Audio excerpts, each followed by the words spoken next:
সম্প্রতি সোশ্যাল মিডিয়ায় ভাইরাল এই ভিডিওটি দেখুন।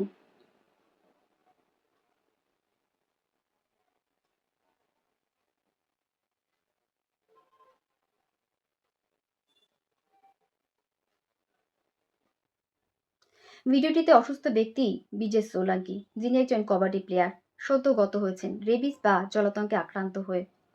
এই ভিডিওটিকে সামনে রেখে কিছু অসৎ ব্যক্তি সমাজে ভুল মেসেজ, নেগেটিভ মেসেজ ছড়াচ্ছেন। তারা বলছেন বাড়িতে কুকুর, বিড়াল বা এই ধরনের পশুদের পুষবেন না, এদের প্রতি কোনরূপ সহমর্মিতা দেখাবেন না, এদের থেকে শত যোজন দূরে থাকবেন। আশ্চর্য! আরে বাবা, এডিস মশা হুল ফোটানো মানেই যেমন ডেঙ্গু নয়, ঠিক তেমনই বিড়াল বা কুকুরের আঁচড় কামড় মানেই রেবিস বা জলাতঙ্ক নয়। বর্তমান সোশ্যাল মিডিয়ার দৌলতে এই ঘটনাগুলি সহজেই আমাদের চোখের সামনে চলে আসছে। আসলেই এগুলি রেয়ার, বরং হামেশাই যেগুলি ঘটছে সাধারণ মানুষ তথা সরকারের উদাসীনতার কারণে অবলা জন্তুদের প্রতি অন্যায় অত্যাচার, অকারণ নির্যাতন। হ্যাঁ, রেবিস বা জলাতঙ্ক একটি ভাইরাল রোগ, যেটি কেন্দ্রীয় স্নায়ুতন্ত্রকে আক্রমণ করে। পরিণতি হয় ভয়ঙ্কর। সাধারণত কুকুর, বিড়াল, শিয়াল, বেজি, বাদুড়, ইঁদুর আরও কিছু স্তন্যপায়ী প্রাণীদের আঁচড় কামড়ে জলাতঙ্ক সংক্রামিত হয়। মূলত পশুদের লালায় জলাতঙ্ক ভাইরাস থাকলে তবেই কামড়ের মাধ্যমে তা মানুষের শরীরে প্রবেশ করে।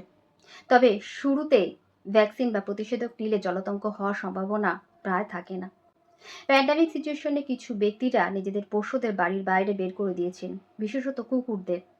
তাদের কাছে আমি নিবেদন করব, এই ধরনের অন্যায় কাজ করবেন না। সহানুভূতি না দেখাতে পারেন, অন্তত বর্বরতা দেখাবেন না।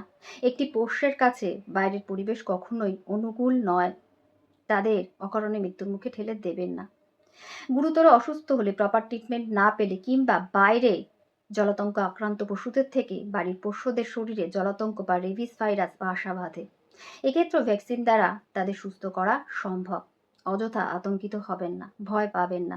একবার ভাবুন, বিভিন্ন এনজিওগুলিতে, খামারগুলিতে, বিভিন্ন পশু চিকিৎসা কেন্দ্রগুলিতে অসংখ্য পশুপ্রেমী মানুষেরা এক জীবনে শত সহস্র আঁচড় কামড়ের সম্মুখীন হন। জলাতঙ্ক বা রেবিস হওয়াটা এতটাও সহজ নয়।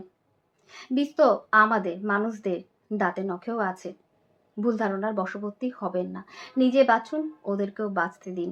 পরিবেশের ভারসাম্য রক্ষা করুন।